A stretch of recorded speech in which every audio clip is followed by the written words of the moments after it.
advice would you give to student athletes who are working on just balancing it all? Mhm. Yeah, it sounds a little bit cheesy, but the biggest lesson that I've learned from working with everyone at THO is that it really is okay to ask for help.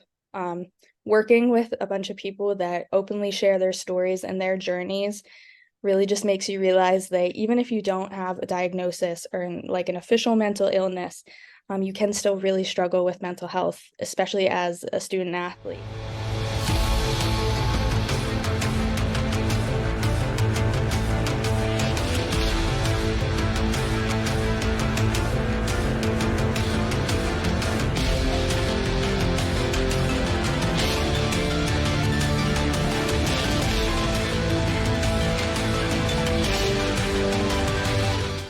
Hello, everyone. Welcome back to another episode of the Centennial Conference Corner. My name is Amber Thomas, and today I am joined by Ursinus track and field senior, Erin Drebushenko.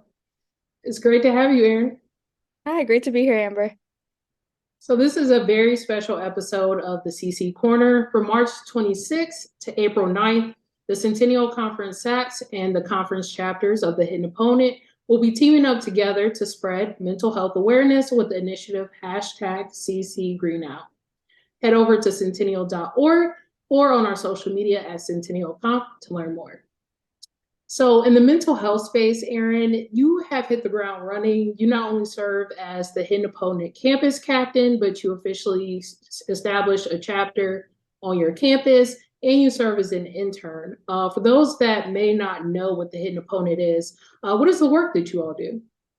Yeah, so the Hidden Opponent is a nonprofit organization that focuses on education, advocacy, and support to raise awareness and provide resources regarding mental health in athletics specifically. So it was initially founded by Victoria Garrick in 2019 and named after her TED Talk, where she details her own experiences with depression and anxiety as a volleyball athlete at USC.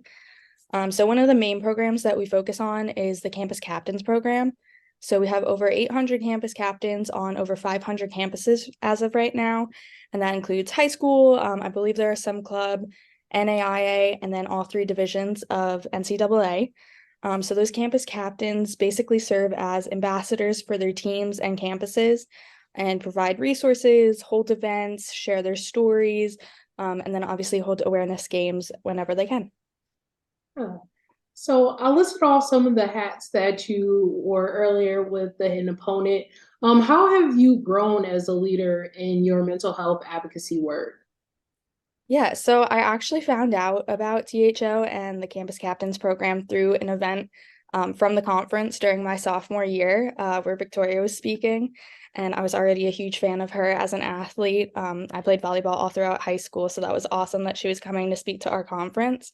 And at that meeting, she launched the Campus Captains program.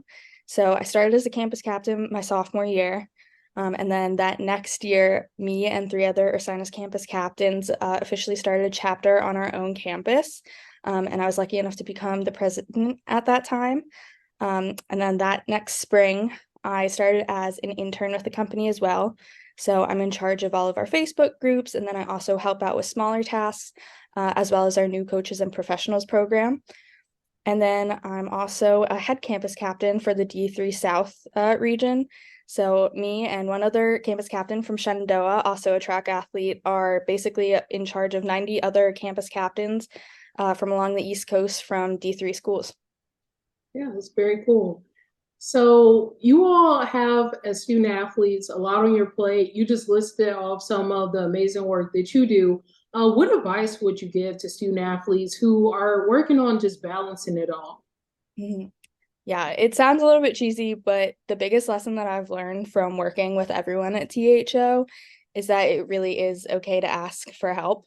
Um, Working with a bunch of people that openly share their stories and their journeys really just makes you realize that even if you don't have a diagnosis or like an official mental illness, you can still really struggle with mental health, especially as a student in the current climate. So it's really okay to ask for help. There's always someone that's going to be there for you that wants to help you and has the resources, whether it's themselves or someone else they know that can really help you. So that has helped me balance my life as a student athlete personally. Yeah.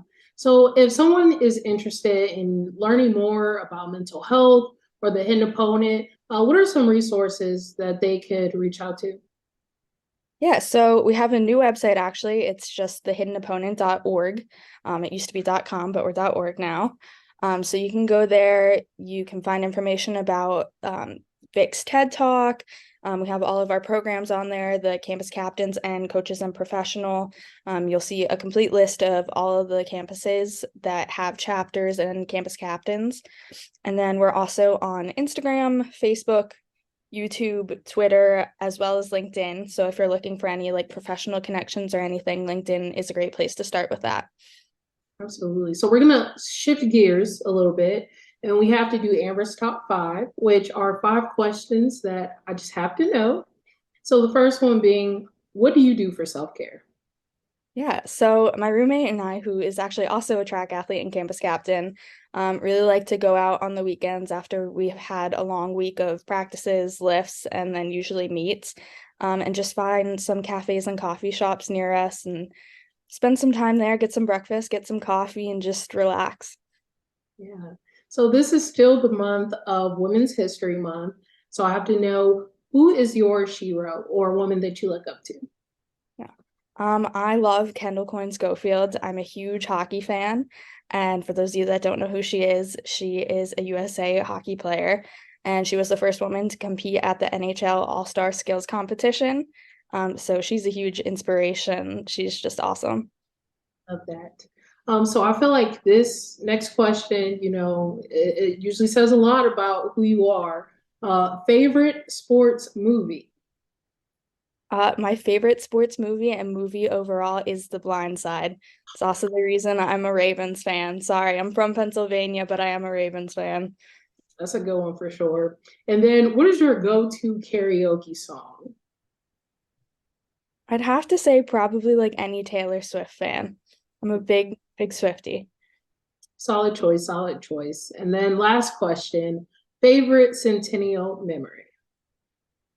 I would have to say watching the guys' team last year for track win champs on our home field, and just watching all of the throwers continuously break each other's records throw after throw. That was awesome. Yeah, love to see the competition, and definitely the track and field environment overall is always a great one. Well, Erin, thank you for stopping by. Yeah, thank you so much for having me. Everyone, you can catch a new episode of the Centennial Conference Corner on Instagram, Twitter, and Facebook at Centennial Conf, or on our website at centennial.org. And until next time, we'll see you later. Bye.